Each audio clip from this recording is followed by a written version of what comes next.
There are moments in life where you don't even realize you're in a full circle moment until you stop and look up. And today's conversation, this is one of those moments because we're not just talking to a guest, we're talking to someone who's lived the journey. From intern to industry to build something of her own, this story is very layered. Exactly. And if you love music, dance, and the moments that shape who we become, you're going to feel this one. Welcome to the Flashback Squad. This is the podcast where we revisit the moments that shaped us, the music that moved us, and the memories that still make us smile. I'm Zabrina Horton. And I'm Laura Rosario. This is where the insiders tell us how it really happened. Today, we've got a very special guest. Today, we are joined by someone by the name of Shaniece Cole.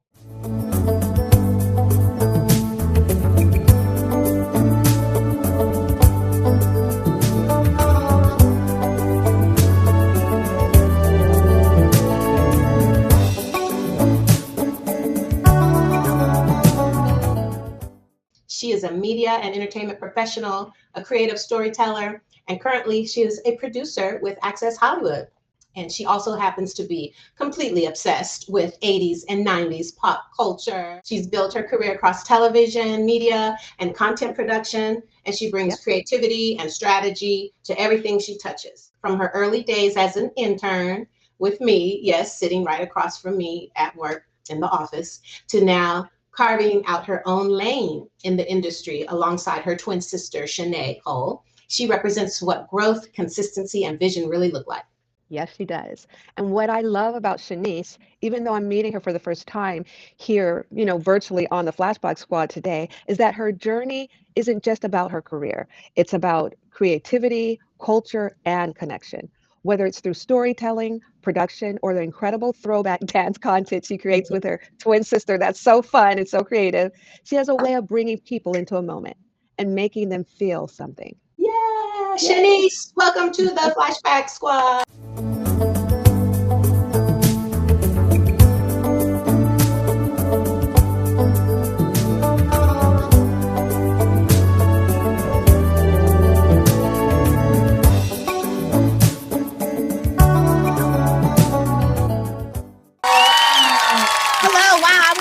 That intro. Thank you so much for the kind words, and I'm grateful to be here with you guys. Shaniece. Those are happy tears. Happy tears. We are authentic here, And, she's like your mom, huh? Sorry to butt in. Yes. Between those tears just touched me too. No, because it's like true, your mom. Because we like in life, you just do what you love. You're consistent with it, and you hope that people receive it well. And all I want to do, or what I know that my mission is here on life, is to bring people joy, and the fact that it's resonating, and then people that have actually lived those moments that I have their blessing, or you guys approve of it. So like even when I see Zabrina share our stuff, I'm like, oh my gosh, she approves, which means we did it right. Yes, we did. I mean, you guys get it right. You do. We're going to show some of these too, so everybody can see, and so more of your posts are going to go viral because they're so good. They're just awesome. They're so good. And I'm not just saying that because you love the 80s, which is was the best decade. Yeah, she loves the 80s. I'm like, oh my god. This episode today is real personal for me. Like I said, you used to sit across from me, and we would, in our meetings and stuff at BET. And now you're here as a guest. So you describe what this moment feels like to you. But to me, I don't know. I'll probably understand the moment later. Right now, I'm just like, I'm speechless, but I'm really I'm so happy, just really, really happy and joyful, and so proud of you. I'm so proud of you. Thank you. I really am. Like Zabrina, thank you for being a blessing in my life. Thank you for being a bonus mom, a mentor, and really guiding me in this industry, because it can be tricky at times and you can't trust everybody. Mm-hmm. And you've always been a constant for me. Oh, yeah. Well, and you guys don't have to worry about it. I'm not going anywhere. Oh, I love that. Um, Okay, so I was going to say, what's so interesting is I remember when we were developing the podcast, one of Zabrina's ideas was to showcase her former interns and volunteers from her time at BET. yeah, yeah. And it And just kind of, this whole idea just kind of came, organically, just evolved. and the title for those episodes was, my former interns, where are they now? Yeah, like where are they? And here you are sitting with us right now. And there's a bunch of you guys that are like in high places, and remember, Laura, we were joking with Patrick Riley. He was saying, yeah, and now they can hire us. Right. They can hire us for some projects because we were in some high places. Yeah. Yes. Yes. I mean, and that's what we wanted you to do. We wanted you guys to grow up and, get to the point where you're running things. Right. And so, Shaniece, when you think back to that season of your life, what were you most hungry for? The big thing for me, and just seeing how, Zabrina was moving in these different spaces, like, we had a ton of award shows and specials, and then, TV shows that we had to, she was tied to and everything, and just seeing, what the feedback was and such, and how people were saying yes to her and making sure, the shows were getting highlighted. It really came down to relationships and how you treat people, and so a lot of people, they kind of like take what they can from others. And it's like, at the end of the day, we're all really just working together. Like if you help me in this way and then vice versa, we're all going to win, And so she's been really good since day one about showing the importance of relationships in this industry and how we all can uplift one another in our different fields. And so that really stuck with me. And so I took it along, my entire career is maintaining relationships with people, like actually like talking to people outside of the, the workflow and building upon there, because shows and people, they move from company to company.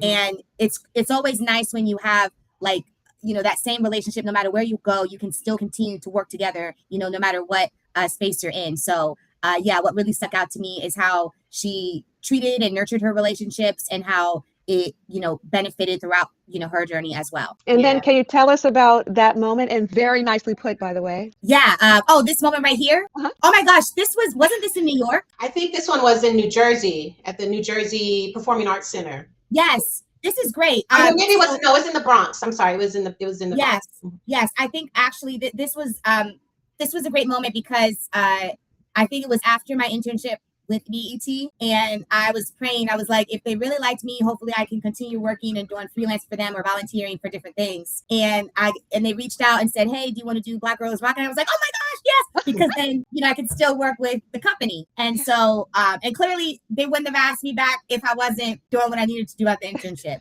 And so it was in New York, and I think what the crazy thing, like this was a great night and everything, and I was able to meet Salt during that time from Salt and Pepper, which I was really thrilled about. But I was so gung-ho on making sure I had, everything I needed and, got the work done and got the outfits that Shanae and I completely forgot to book a hotel. Like it didn't even cross our mind. And so we just stayed up afterwards. And I don't know if I ended up telling you. Yeah, I didn't know that. I was embarrassed. And I remember, it was like, yes, we planned, wanting to make sure that our names were good and that our work spoke for itself, that the most important thing was booking a hotel room. And so we ended up staying, like, we were like at a McDonald's, for a while. And then we got the bus early to go back to Philly. And so, it's like, you can make sure you plan, yes, be a thorough planner, but also plan where you're going to stay. Yeah. That's a young people's mistake, though. Yes. And I feel like if I would have told her, she 100% would have been like, you can stay with me tonight. But I was embarrassed, because it's like, oh, I made sure my hair and makeup and dress was cool, but I didn't book a hotel. Like, that's where are my priorities? See, this is two things. So this is an example of just, commitment, and then what people call, hunger, like that drive. Like we want to make sure that we do everything right, and then not be like, well, I need a place to stay. Can you book me a room at the Four Seasons? Or, like expecting, just all these things to be handed to you. And then did you guys take the bus there? We took the bus. Yeah, we took it was called the boat bus or something. I don't know if they're still around, but we took a bus and we got the 6 a.m. to head back. Wow. Yeah, that was crazy. Like we we made sure we looked good and made sure that the work was done, but it didn't cross our mind about the place to stay. And you know what? I don't think did you guys get paid? I think this was a volunteer thing. We didn't, because we wanted to be there, and the other thing too that stuck out to me during this time was like, making sure people knew who I was. Like, it's one thing for your work to speak for itself, but like if people know who you are, like when they see you and they know you by name, that's really a big deal. And I always saw that with Zabrina, like, people knew exactly who she was. She has an iconic name, and so that to me was like really important. Like I want people to know my name and know who I am and what I represent. And the crazy thing is, I think maybe a year or two later, or like the first time that we were in LA fully, my first month I was at ABC, and we were trying to pitch something. We were just trying to like get a show on the air or what have you. But like we didn't know what the proper protocol was at the time. And I set up this meeting with this African American woman, so I thought like, oh, us sisters are gonna look out for each other. And she set up the meeting. She knew who I was. She knew that I just had graduated, all of that. And then, we go in the office, we're prepared with our binder and everything. And she, we said the pitch and everything. And she was like, I just want to let you guys know, no one knows who you are. Like, no one knows that you exist. No one knows, like you guys are just, trying to act like no one's going to take you seriously in this industry, yada, yada, yada. And, Shanae and I kept our composure when we were, at the ABC office or what. It was Disney, that Disney Channel. This is what this happened at Disney Channel. Yeah. Yes. And, after we left the office, we were crying. And I said, I never, ever, ever want that to ever happen again. And people will know our names, like I was very adamant about that. But the fact that, here I'm thinking we were in a safe space. And, this woman, she was out doing panels talking about, girl power, and we got to look out for each other in these rooms and blah, blah, blah. And to me, it was just, I felt like she allowed us to be in her office for her to go like this. And to, it was like a power tip. Like to cut you down a peg. Yes, for no reason at all. Yeah. So because to me, it's like, yes, you're in that position for a reason. And when you were on your way there, I'm sure you had other people help you or mentor you, or they were kind to you. And it's always heartbreaking when people get to those positions and then they act like that, and it's like, you have to remember where you came from, because like, don't forget that person that was eager to be in that position. So yeah, I never remember people that are nice to them, but you also remember those tough lessons too. Yeah. When we try not to think about those as much, but try to remember the happy stuff. But that's another example of sort of like, I mean, you could take it as tough love. Like she was just letting you guys know that this is how this goes, and you can't. Not you, but just in general, we can't always expect the hookup, Yeah. So, and the positive part, it propelled you. It made you want to do and be who you are today. And you had, absolutely. But she did it in a mean way. Yeah. Completely. And I said, I would never, like, I wrote her name down and everything. And I was like, if they ever come to us wanting to show or to work with us, the answer is no. Because that was a crazy day. She burned her bridges. Yes, she absolutely did.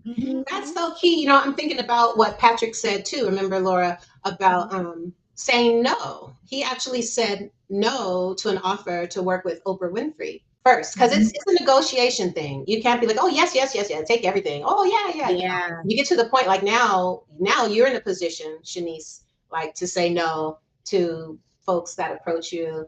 And I mean, who would think somebody would say no to Oprah Winfrey? But that's it's a strategy, because when you're negotiating, you're not going to just accept every offer first. Right. People expect you to negotiate. You have to, approach it that way. Like you want what you want, and you can't really, and Oprah can give you what you want. She can give you what you want. If she really wants you, I think that would be hard for me to say no to Oprah. So Oprah, I'm here for you. So Shaniece, if your younger self, the intern Shaniece, could see you now, what do you think she'd say? She would say, I'm so happy where we are right now. I'm so happy. I'm sorry. I continued being myself, my true authentic self, because, if you look at Shaniece then and now, I'm still a nerd. I'm still obsessed with Michael Jackson. I still dress in 80s and 90s attire. And all of what made me me has blessed me in so many ways because, you know, when I'm doing the stuff with Access Hollywood, I get to dress up. Like I love, you know, superheroes and everything. And, you know, if they had a problem with it, they would be like, don't do that. But they love that. That's what makes me me, you know. Makes you unique and memorable. Yeah. Yes, you know, and I'm so grateful that I have that creative outlet to you know, show my love and support for these characters and these humans, you know, because they're gonna remember that. Yeah, like I'm so happy because you know, Superman is my favorite superhero of all time. Him and Supergirl, and that and you know, him and Supergirl, and then also Dance. It broke me out of my shell because I used to be very shy, and if it wasn't for the superheroes thinking that I could be like them someday, and then the dancing, you know, me turning into Michael and Janet, like I would still be a shy person, you know. And so this to me, I would say this is in my interview hall of fame because it was like the biggest Superman fan is interviewing the cast dressed in my super suit, you know, and they will always remember that. And you did it so well. You did it so well. Wow. Yeah. And the crazy thing is, before, I'm gonna just be honest, before I did this, I had a lot of opposition, you know, like I actually was supposed to go to Egypt, I think. Oh yes, I was supposed to go to Egypt during this time, and I, you know, canceled my I wanted to push it back, but like, you know, they're tricky over there, and so they were like, you know, because of the deadline, it was too close to when I was leaving for them to give me like a big refund of any kind, because you know how it is with entertainment, we don't know when these junkets and stuff are happening, and we'll probably get 2 weeks notice or a week's notice or days notice. And so you know, once I got the dates for this, I was like, yeah, I'm gonna have to cancel my trip because I don't want to be in Egypt looking at the pyramids thinking about Superman, like, oh man, I missed Superman, you know. And I knew that I was the only one that was going to do it right and do it with love and you know, give it the justice it deserves. And so I pushed. So then I, you know, called them up and I was like, hey, I can't do this trip. Can we push it back?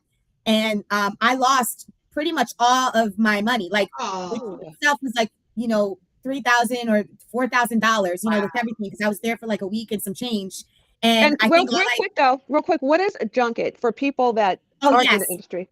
So a junket is, you know, they set a day or two for rotating interviews. So, you know, with this was a 2-day junket to where they said, okay, we have these pairings of the cast, and we all have different time slots of when we're interviewing the particular cast members. And so it's like, you know, I was there and then other outlets were there, and they were just doing back-to-back interviews. And that's something that, like, you know, outside of this job, I act, and I always have the mindset of what is going to make the actor feel comfortable, you know, because they're doing these interviews, and after a while, they kind of get tired, especially if it's the same questions. Yes. And so to me, I'm always like, I'm going to bring the entertainment. I'm going to bring their energy up. I'm going to make sure I ask different questions, you know, and that really changes how they, you know, react to the questions and how they, you know, are during the interview, you know. So, so I always think about that when I'm interviewing, is what is going to make the actor feel comfortable? What is going to make them, you know, light up? Because I'm always trying to get them in the heart and also let them know that I'm a fan of what they're doing. Okay. But yes, I have a quick question. Okay. So was it hard to talk Access into letting you use these characters as a, you know, as part of their show? How did you even get them to say, oh yeah, we do want you to do these characters? Well, I started showing up like dressed as, you know, these characters. So it wasn't until I think my first one was Spider-Man. It was one of the superhero ones, and I wasn't on camera at that point, you know, and they, you know, at the beginning of the interview, so, you know, I'm on the other side, and they started paying attention to like the actors reacting. Like they would be like, oh my gosh, I love your outfit. Oh my gosh, you're da da da da da. And so then they kind of, and then they wouldn't see it until I posted it on my social media, you know, me in the full, you know, outfit. And they're like, oh my gosh, we need to start putting Shaniece on camera. So I naturally was just, you know, going there as, you know, I get excited because I'm like, I can truly be myself. I love dressing up anyway. And it really does make a difference, you know, with your interviews, because they're just like, wow, this person really is in love with what I do, or what, you know, these characters are. I love that. Yeah. But now it's expected, you know, they're so used to it now. And there was one time I did this Minecraft premiere, and I never got, like, I love video games and stuff, but like Minecraft came, you know, later on. Yeah. And so I got assigned, and, you know, it was in Mexico. So I was like, oh, let me lean on the Mexico vibes. And when I came out, they were shocked because they're thinking I was going to be like one of those, the bumblebee or whatever. And it was a big deal that I didn't, like, they were so shocked. And I'm like, y'all ain't paying me to get the wardrobe. You know, but it's like the one time I didn't do it, they were like, wait, why didn't you cosplay? Yeah, Minecraft is too recent. So that's current, you know? Yes. You know, and I didn't want to just throw on anything, just like whatever character I am or whatever, you know, artist or what have you, I have to be a fan of it truly. Like, I don't want to be a fraud and just put on anything, you know, like there's been a couple of times that they tried to assign me to like other nerd things like Star Wars and stuff. I know my lane. I never seen any of those movies. And so I was like, get somebody else to do it because I'm not trying to perpetrate a fraud. Wow, that's good though. You know the difference. You know yourself. That's very key. And that's again, that's an example of saying no because you know your strengths and your skills and what resonates with you, and you just say, no, I can't really do Star Wars. I can't really. I'm not feeling Princess Leia or whatever. Yeah, no, they would have expected me to come in Chewbacca. Like, I'm not. No. I don't see it. And you can't say no at the beginning, though. Like when you're at the beginning on your journey, you have to say yes. But once you get to where Shaniece is now, yes, you can choose. Exactly. Yep. So you and your identical twin, Shanae, you guys are from Lancaster, Philadelphia. How close is that? No, I'm sorry, Lancaster, Pennsylvania. How close is that to Philadelphia? It's like an hour and 20 minutes. So yeah, we grew up in Lancaster, and you know, we were performing and stuff. We were like very involved with like, you know, dance stuff and everything. And you know, Shanae and I would perform at all these different events. Like people knew us as I was Michael and Shanae was Janet, you know. And so we were. I remember that. That's what I want to see. You got to find one of those videos. Yes, and so we were very, you know, we like even though we were both influenced by Michael and Janet, it was like, well, I dance better like Michael, so like I'm gonna do Michael. And side note, she's doing a Michael Jackson video, and I know that she's happy that I'm injured because now she ain't competing with me. And it's like, look, I'm the original Michael Jackson dancer out of the two. So you can have your fun with these videos. I might be down for the count, but I still can move like Michael Jackson. Oh my gosh, that's hilarious. Yeah, but yeah, Michael and Janet, they really influenced us to become dancers. And which brings us to this real quick.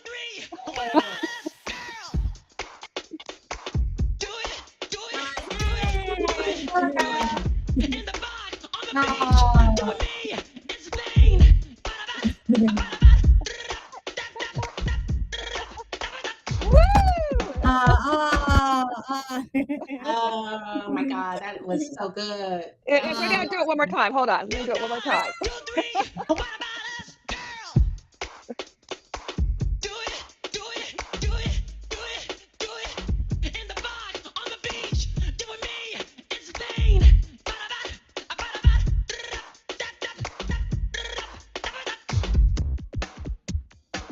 Love that so much.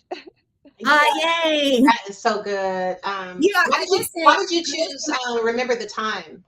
Why did I choose that? That was for Halloween, I know. Like, so why did you choose that one? That song? You know, I go in. I always look at my life as in like albums, and so you know, at that point, and I'm still in my dangerous era. You know, so I was like, oh, this is. I'm currently in my dangerous era, like what he was feeling during that time. And, you know, the song that I always have in rotation from that album is Remember the Time. And at that point, I didn't see it like, you know, people portray that era of Michael. And so I was like, let me do this, you know? And even that, like leading up to it, my sister didn't even want to record it. So I had to do it myself. like we be butting heads with the Jackson stuff, you know? But you know, flip side, I'm always supportive of Shanae. Are you self-taught? You're self-taught? Did you just watch it over and over, and then because you do it so well? Yeah. So all of them, Michael. I swear we know every single, or at least me, I know every single Michael Jackson dance routine and every single Janet Jackson dance routine. Wow. And so when we were little, we weren't like in dance classes. We took one dance class. It was ballet, and we hated it, and then we were never put back into a dance class. And so we were just watching, and we weren't even supposed to be watching MTV, but we just started watching my MTV and studying the dances, you know. And the crazy thing is, I thought there was two Michael Jacksons, because one minute I'm seeing a black version and then I'm seeing a white version. Uh-huh. And it wasn't until I started asking questions like, Mom, why is there two Michael Jacksons? And she was like, he just dyed his skin to look like Elizabeth Taylor. And I was like, what? So, but, but clearly, she don't know him like we know him. Right. But yeah, so I thought there was two Michael Jacksons. And so I would always study, any type of music video that I would see. And then when we got phones, I would, do it, like rewatch it on YouTube. But yeah, just me watching and then imitating. But didn't Michael have that disease though? What's it called? Yes, vitiligo. Yes. Yes, vitiligo. Okay. Yes. But back then everybody did think he was dyeing his skin, but now that's a disease that everybody's aware of now, right? I thought he was just wearing makeup at first, like that album. I thought it was just, foundation, and that he was just trying to stay young, and not, like Peter Pan, like stay young and not have wrinkles or whatever. Everybody had like different ideas or, reasons, or like trying to explain what, with his change. Right. And I think it was because when he first started coming out looking light, he didn't say anything about it, because I'm sure he felt bad. He didn't even say, I have this. He just came out looking lighter. Wow. And then but people still bought the albums and everything. They were just like, oh yeah, for sure. Yes. Now, do you remember your very first performance with Shanae as Michael and Janet? Do you remember where you were? Yes. Or what that was? Yes, I did Smooth Criminal, and then Shanae did, I forget what Janet song she chose. Rhythm Nation, maybe?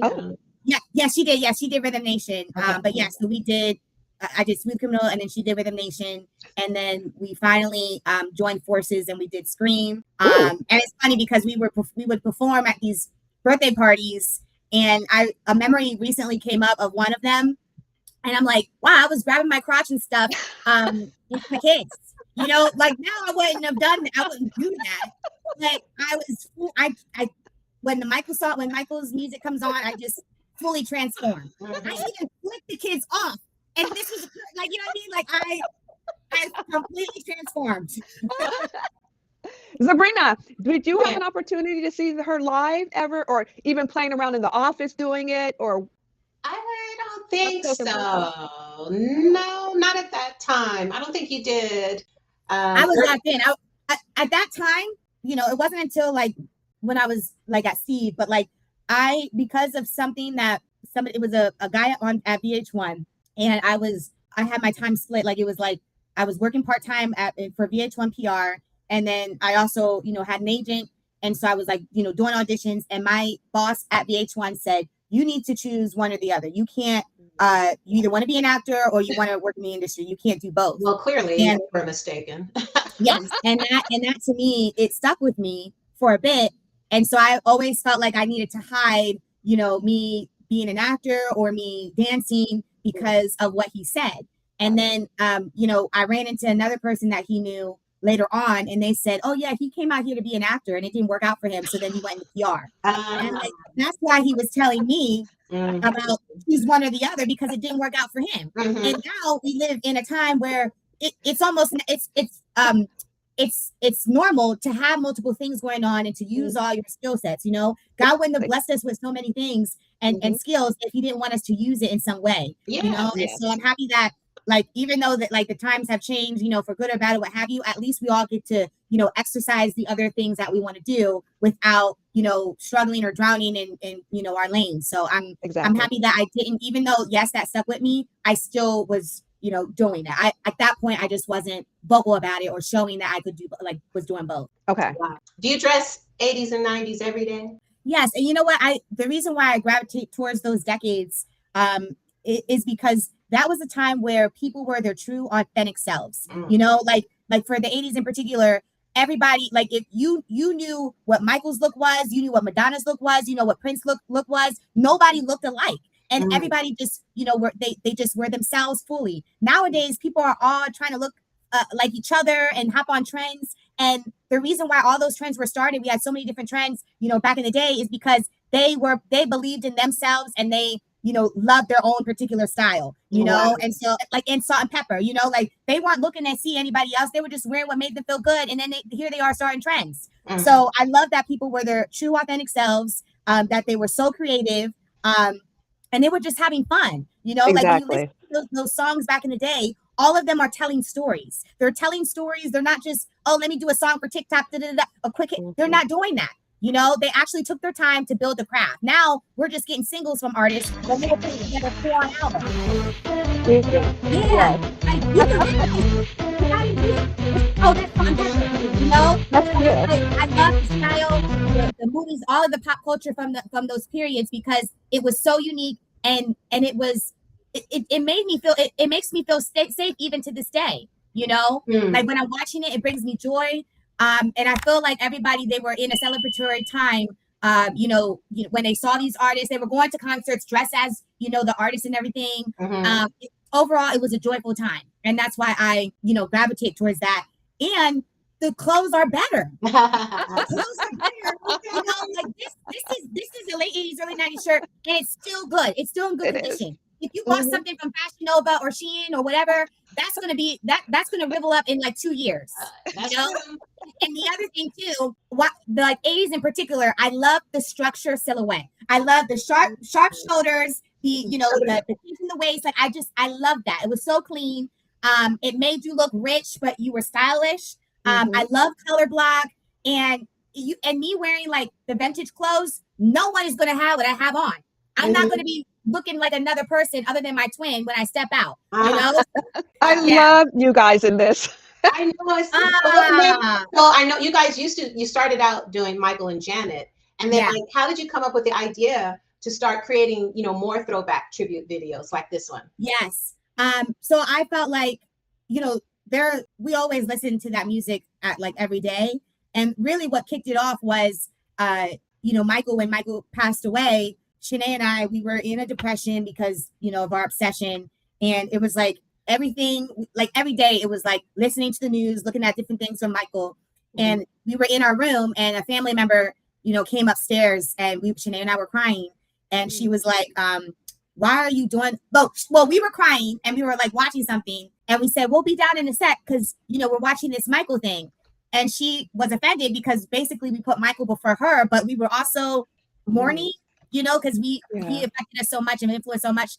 And she was like, I don't know why you're doing all this. He didn't even know you exist. And that hurt us. And so it was after that where I was like, I want everybody who I am influenced by to know that I exist. And the way, if it's not me meeting them, okay, well, let's post videos online to show our love for the artists and the people that, have influenced us greatly. A lot of times, especially now, these artists are not paying homage to the people that came before. And I feel like those people were the hardest because there were no handouts. There was no social media for a quick thing to fame. They were actually putting in the work.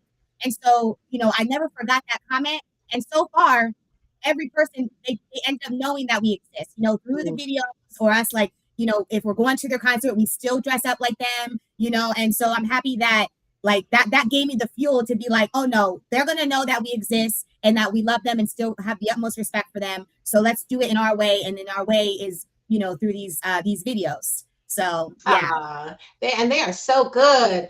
They really are. One of my favorites is Salt and Pepper, but Queen Latifah, Ladies First. Oh, okay. I was going to start this one real quick, but I will go to Queen Latifah. And then Kid and Play. That one. Yeah, like they all, every single one of those artists, they were in their own lane, and they were all cool. Like they all had a signature style. And I just wish that people were, instead of wanting to be alike or jump on this and that, just be yourself. That's all they were doing back then, is they were just themselves. Yeah. And I love this one too. Look at this one. Too. This one, I love that.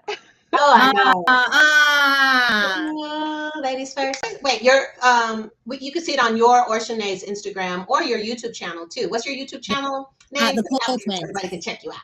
Yes, the Cole Twins. The Cole Twins. Yay! So let's talk about just, dancing itself. We've talked about, how you got to where you are, and then, dancing as a part of, entertainment and, in the industry. So do you think your background in dance and being able to dance, because not everybody can dance, is giving you and Shanae an edge in the entertainment industry? What I am happy about is that, so we had a dance agent, and that we would get like all these dance auditions. They were like cattle calls, this and that. And, thing was, oh, we want to be backup dancer for so and so or be in so-and-so's music video. And those opportunities, it was like they wanted us to like just dance nasty. Like the dancing that we like to do are like straight up hip hop dancing, like the core, none of that twerking stuff. Like that's not Shanae and I. And so when we saw that that's what they wanted or saw dancers to be, we were like, yeah, we're going to pull away from this and we'll still dance, but we want to implement it in our own way, you know? And so that's when, you know, we started posting videos of us, you know, dancing on our own. And, you know, thankfully, like some of the roles that I've gotten, it incorporates dance. So it's like that gave me an extra bonus to where, oh, yeah, she can act, but also she knows how to dance, you know? Exactly. And so it's like, it's now become our superpower. Like, it's like, you know, we don't want to like just overexpose it or like post every single day. But when we do release our dance stuff, it's always like, we always have the mindset of Michael to where he's not going to put anything out unless it's top tier or like, you know, the steps are right or what have you. And so we're like that. And it shows. Talking about dance and music, and specifically dancing, there's a lot of research that says that dancing reduces stress and boosts happiness. So that really occurs even more when you're listening to a favorite song from your, like say your childhood or your teenage years or when you're in your 20s. And that's part of what we do at Music Memory Lane. Our mission is to restore joy to seniors who may be enduring memory loss with Alzheimer's or dementia. So we go and do sessions with them where we're playing the jams from their time, like we were saying, like the 50s and 60s, and get them. They may not even remember their name, some of them, but they can sing the whole song, which is it's so amazing. It's so interesting. There's a lot of research going on about this, like more and more with music, but that's what we do, and it's very heartwarming, and we are continuing our mission, and you are like just the epitome of that, you and Shanae. Looking for therapeutic programs your residents will love? Music Memory Lane blends nostalgia, movement, and joy. Perfect for senior living and memory care. Book your free demo today. Music Memory Lane, where memories dance. Yay! So Kevin is the DJ, and I'm like the head cheerleader. And because, in some assisted living places, they can play music, say, Alexa, play some songs from the 50s. But it's that human interaction of, asking them, did you ever go to an Elvis Presley concert? And then they're like, yes, I saw him in Chicago or whatever, so that it takes them back to that time and brings them back to themselves and helps them feel, like a person again. Yeah. So that's what we do. And we're continuing to develop different programming, and everybody will hear more about Music Memory Lane as we continue this podcast. So do you know anyone in your life, or, a family member or a friend or anyone that has experienced memory loss or dementia, Shaniece? I don't, but my mom, she is going through a lot right now, health-wise. And so we are repeating ourselves a lot with her. She remembers stuff from back in the day, which is great. Mm-hmm. But like something recent, it'll take her a minute to be like, oh yeah, you did tell me that, Yeah. That's another one of the things for this podcast and the organization is we want folks that are watching, we're going to share tips about that as far, the family planning, the financial planning to prepare for when our parents get older. And then when we get older too, Mm-hmm. And that's why also we want our veterans, like I was saying, I'm going to have my mentors come on too and start sharing their memories, because when you start talking about stuff like, oh yeah, I did that, I did this, all this stuff, so that, that we can have a record and history of what they did before, we had YouTube and stuff. And another thing Patrick said, we love Patrick Riley so much. We are, like trying to erase history, is kind of going on right now, but that's not going to happen. And we want to make sure that we do our part. So our, our elders can have an opportunity to share all these great things when they work directly with Michael and Janet and Prince and Whitney, Aretha Franklin. I mean, the list goes on. So many big artists and what really happened behind the scenes. But it's not gossip or scandal. This is just, the good stuff. Mm-hmm. Right. The good stuff. Yeah. And then, Shaniece, so even though you don't have a lot of experience with people that have Alzheimer's or dementia, have you ever, though, seen music shift someone's mood or bring them back to a moment, or even for yourself? Yeah, like it really does. Like I'm really big on, like, if I am feeling down, the first song or music that I listen to is either Michael or Janet. that will instantly change my mood, and then if I'm like lately, if something like ticks me off or whatever, and I'm like, I need to calm down, I put on jam. So like, that's like my, like what Michael, it got him like, I need to be hype. I need to like, get my energy up. And then he would put on jam or like, would want to perform that first. And so, it does. I love music. It always changes my mood. And, I love like what helps me a lot is like listening to Michael and Jen or any of the old school songs. And then, what soothes me or always puts me at ease is human nature. Like that is my go-to. It takes you out of reality a bit, when you're. I know, it's so good. And it's a trip how after hearing these songs, I don't know, a few hundred times, I can still listen to the whole song, the whole thing. Yeah. You can sing along, all the ad-libs, but I still just want to hear the whole thing, My favorite number one is Rock With You and Human Nature, those two. And then I like a lot of his, with the Jacksons, like the Triumph album. Time Waits for Nobody, Push You Away. Oh my God, Push Me Away. Yeah. I'm so glad that we can listen to them anytime we want. And the movie is coming out. But Man in the Mirror, I love Man in the Mirror. Yeah, it makes you take responsibility. You know what I mean? Right. Mm-hmm. Yeah, that one is definitely my sister. She had to get herself checked, or that song checked herself because she was going through it, and then it just so happened to come on the radio, and she's like, I needed to hear that right then and there. And that song actually helped my pop stop drinking, because he really had to self-respect or like self-reflect. And he was like, like after he listened to that song, he was like, I need to look at myself in the mirror and really check myself. And so, yeah, after he listened to that song a couple of times, he was like, all right, I got to stop drinking. And he's been sober for like 3 decades now. Wow, look at that. Music can do that. I don't want to say anything bad about the current music, but hopefully, maybe it's just a trend. Hi. I'm not hating. I'm just saying. Let's talk about this right quick, though. Before we go, I just had to put this one on or bring this up. Look at you. How cute you are. And you know what? It seems like Rihanna knew who you were in this. Do you remember when you interviewed her? This was when she was pregnant the first time. What was that like? Tell us all about it. It was great. It was a last minute assignment because the other reporter that they had, something was going on with her, and they were like, wait, Shaniece interviewed Rihanna. It was something with another Fenty thing, and that was last minute too. So they were like, let's get Shaniece to do this one because Rihanna took a liking to her in another interview, and so yeah, and I just so happened to have one of her she also had some clothes at the time from Fenty, and she lit up when she saw, because she knows her own stuff. Of course, so it was like on her face, and then here I'm wearing one of her clothing pieces from the line. Wow. So that like set the tone, because this was the first time she was doing an interview after the pregnancy announcement. So everybody was trying to get that bite. And, with her, like, she's an open book, but it's like, you have to know what you're going to ask. Otherwise, she's going to be like, yeah, I'm going to wrap this up, So I'm happy that I had favor with her. And that was it. That was a key thing, because they live viewed it.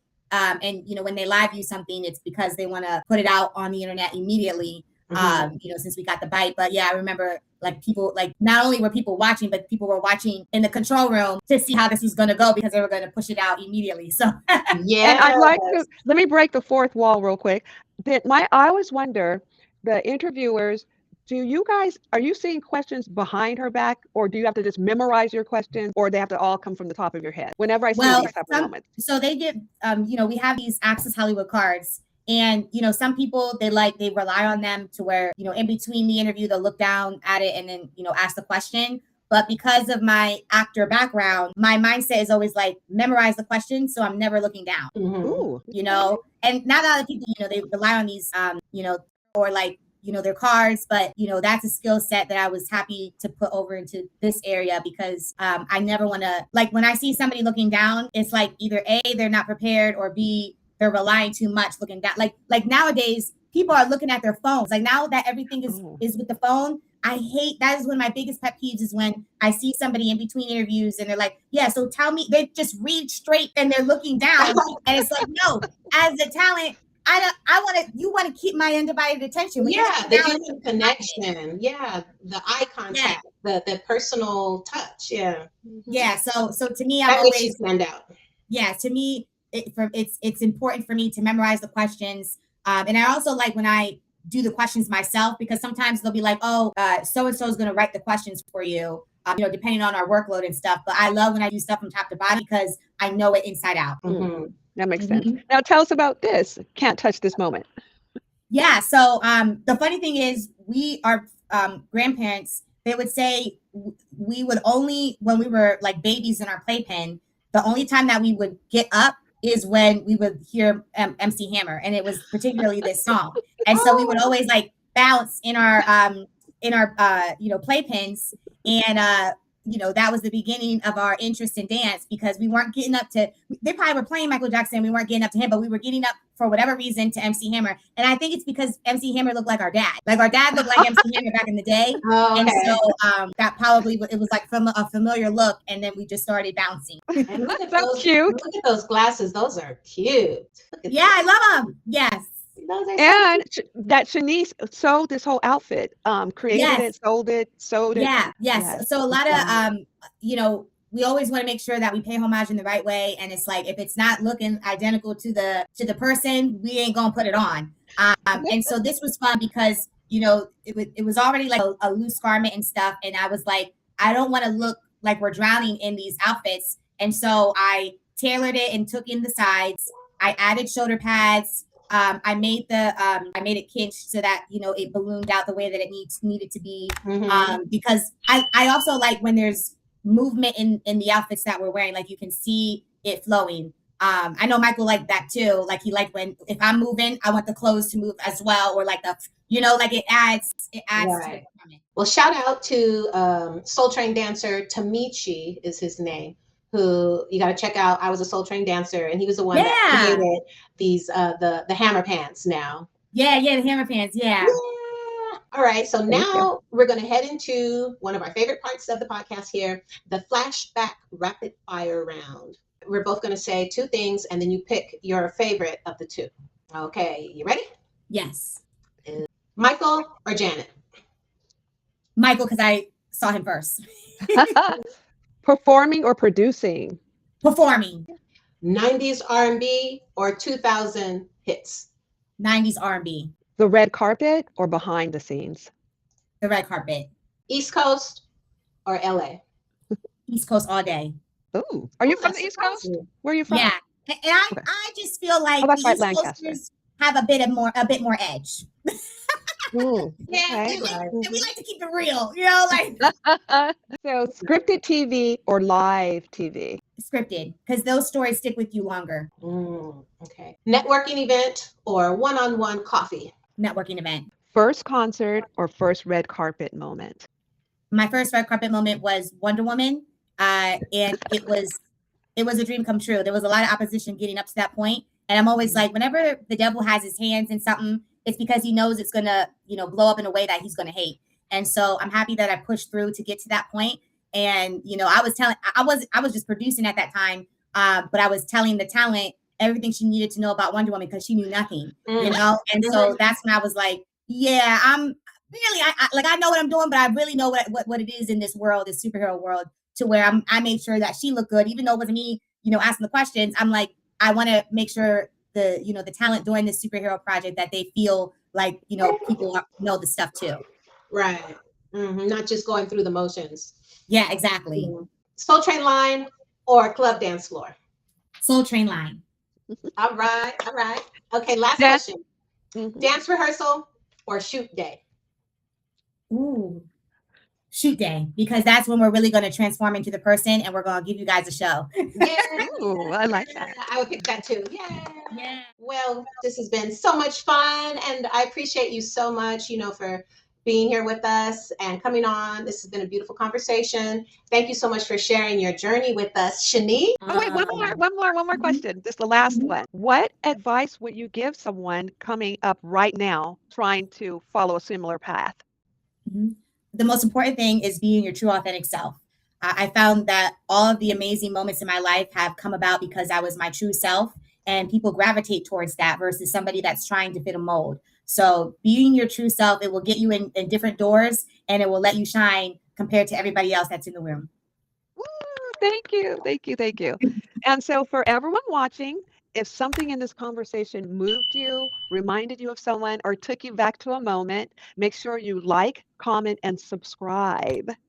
Yes, and share this with someone that you want to take a trip down memory lane with, because that's what we do down here. Go down memory lane, but then we come to the present, and then we keep on going into the future. But sometimes, it just helps to go back and remember all the things that we've done in our lives. So we'll catch you on the rewind. Catch you on the rewind.